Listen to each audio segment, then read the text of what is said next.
ನಮಸ್ಕಾರ ವೀಕ್ಷಕರೇ, ಇವತ್ತು ವಾತ್ಸಲ್ಯ ಪಾಕಶಾಲೆಯಲ್ಲಿ ಕುರ್ಕುರಿ ಮಸಾಲೆ ಬೆಂಡೆನ ಮಾಡೋಣ ಬನ್ನಿ. ಈಗ ಬೆಂಡೆಕಾಯನ್ನು ಸ್ವಚ್ಛ ಮಾಡಿಕೊಂಡು ಮಧ್ಯ ಸೀಳಿ ಈ ಥರ ಕಟ್ ಮಾಡಿಕೊಂಡು ಒಂದು ದೊಡ್ಡ ಬೌಲ್ಗೆ ಹಾಕ್ಕೋಬೇಕು.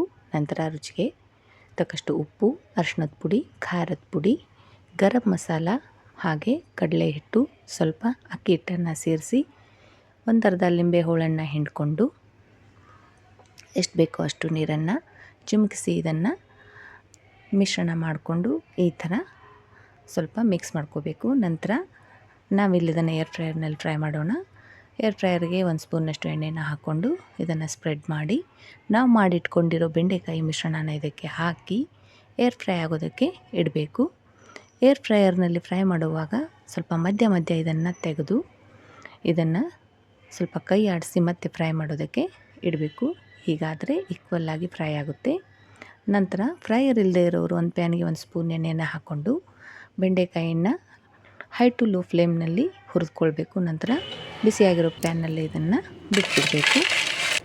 ನಂತರ ಇದು ಈ ಥರ ಕುರುಮ್ ಕುರುಮಾಗಿ ಬೆಂಡೆಕಾಯಿ ಮಸಾಲ ರೆಡಿಯಾಗುತ್ತೆ.